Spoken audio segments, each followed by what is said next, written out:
The Giver by Lois Lowry, Chapter 14. It was much the same, this memory, though the hill seemed to be a different one, steeper, and the snow was not falling as thickly as it had before. It was colder, also, Jonas perceived.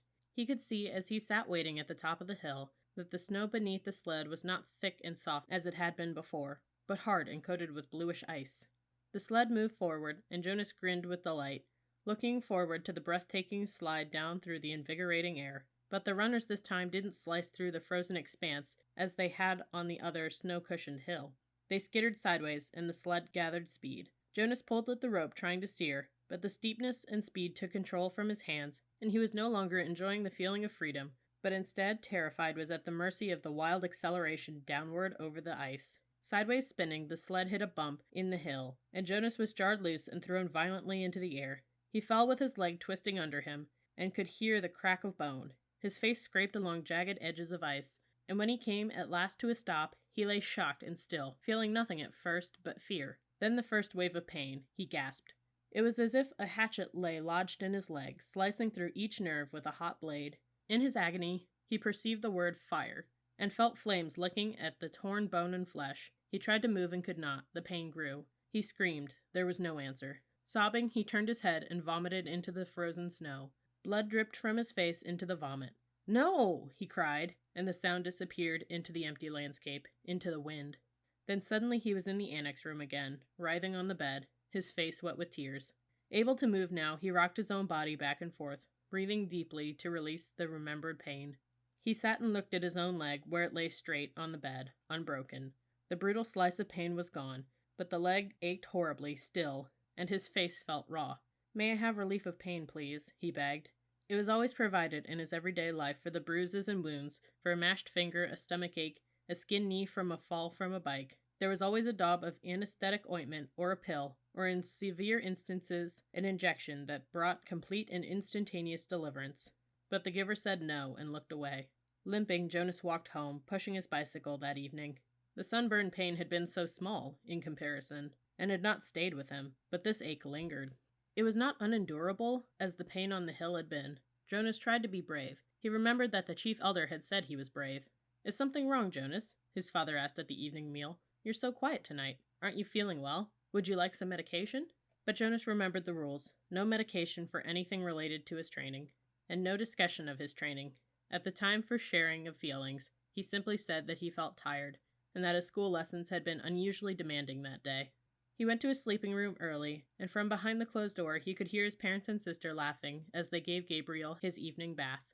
They have never known pain, he thought. The realization made him feel desperately lonely, and he rubbed his throbbing leg. He eventually slept. Again and again he dreamed of the anguish and the isolation on the forsaken hill. The daily training continued, and now it always included pain. The agony of the fractured leg began to seem no more than a mild discomfort, as the giver led Jonas firmly, little by little, into the deep and terrible suffering of the past. Each time, in his kindness, the giver ended the afternoon with a color-filled memory of pleasure. A brisk sail on a blue-green lake, a meadow dotted with yellow wildflowers, an orange sunset behind mountains. It was not enough to assuage the pain that Jonas was beginning, now, to know. "Why?" Jonas asked him, after he had received a torturous memory in which he had been neglected and unfed. The hunger had caused excruciating spasms in his empty, distended stomach. He lay on his bed aching. "Why do you and I have to hold these memories?" "It gives us wisdom," the giver replied. "Without wisdom, I could not fulfill my function of advising the committee of elders when they call upon me." "But what wisdom do you get from hunger?" Jonas groaned. His stomach still hurt, though the memory had ended. "Some years ago," the giver told him, "before your birth, a lot of citizens petitioned the committee of elders. They wanted to increase the rate of births. They wanted each birth mother to be assigned 4 births instead of 3, so that the population would increase and there would be more laborers available." Jonas nodded, listening. "That makes sense." The idea was that certain family units could accommodate an additional child. Jonas nodded again. "Mine could," he pointed out. "We have Gabriel this year, and it's fun having a 3rd child." "The committee of elders thought my advice," the giver said. "It made sense to them too, but it was a new idea, and they came to me for wisdom." "And you used your memories?" The giver said yes, and the strongest memory that came was hunger. It came from many generations back, centuries back. The population had gotten so big that hunger was everywhere. Excruciating hunger and starvation was followed by warfare. Warfare? It was a concept Jonas did not know, But hunger was familiar to him now. Unconsciously, he rubbed his own abdomen, recalling the pain of its unfulfilled needs. So you described that to them?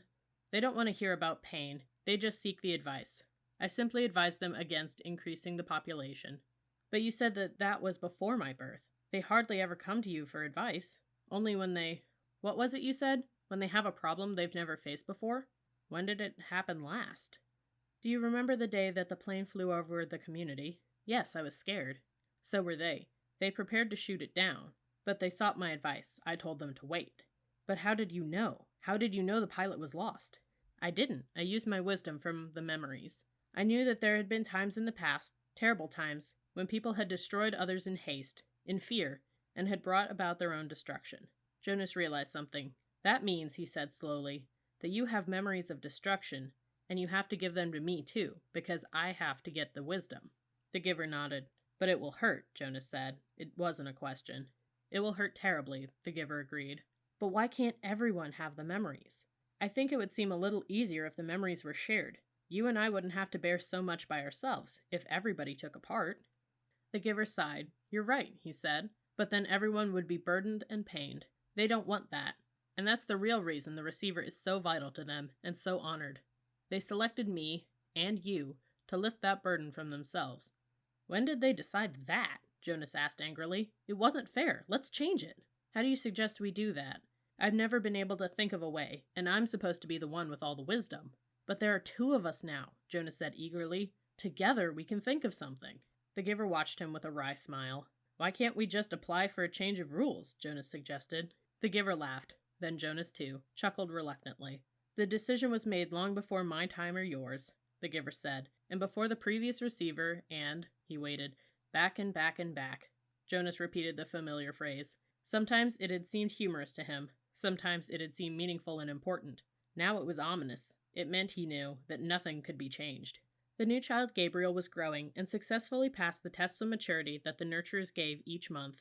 He could sit alone now, and could reach for and grasp small play objects. And he had 6 teeth. During the daytime hours, Father reported he was cheerful and seemed of normal intelligence, but he remained fretful at night, whimpering often, needing frequent attention. After all this extra time I've put in with him, Father said one evening after Gabriel had been bathed and was lying, for the moment, hugging his hippo placidly in the small crib that had replaced the basket. I hope they're not going to decide to release him. Maybe it would be for the best, Mother suggested. I know you don't mind getting up with him at night, but the lack of sleep is awfully hard for me. If they release Gabriel, can we get another new child as a visitor? Asked Lily. She was kneeling beside the crib, making funny faces at the little one, who was smiling back at her. Jonas's mother rolled her eyes in dismay. No, Father said, smiling. He ruffled Lily's hair. It's very rare, anyway, that a new child's status is as uncertain as Gabriel's. It probably won't happen again for a long time. Anyway, he sighed, they won't make the decision for a while. Right now, we're all preparing for a release we'll probably have to make very soon. There's a birth mother who's expecting twin males next month. Oh dear, Mother said, shaking her head. If they're identical, I hope you're not the one assigned. I am. I'm next on the list. I'll have to select the one to be nurtured and the one to be released. It's usually not hard, though. Usually it's just a matter of birth weight. We release the smaller of the two. Jonas, listening, thought suddenly about the bridge, and how, standing there, he had always wondered what lay elsewhere. Was there someone there waiting who would receive the tiny released twin? Would it grow up elsewhere, not knowing ever that in this community lived a being who looked exactly the same? For a moment he felt a tiny flutter of hope that he knew was quite foolish. He hoped that it would be Larissa waiting.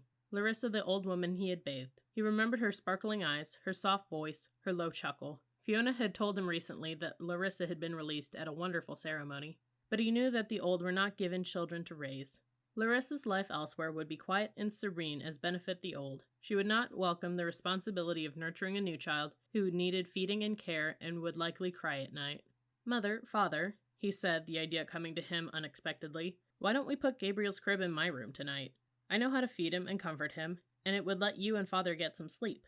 Father looked doubtful. You sleep so soundly, Jonas. What if his restlessness didn't wake you? It was Lily who answered that. If no one goes to tend Gabriel, she pointed out, he gets very loud. He'd wake all of us, if Jonas slept through it. Father laughed. You're right, Lily Billy. All right, Jonas, let's try it, just for tonight. I'll take the night off, and we'll let Mother get some sleep, too.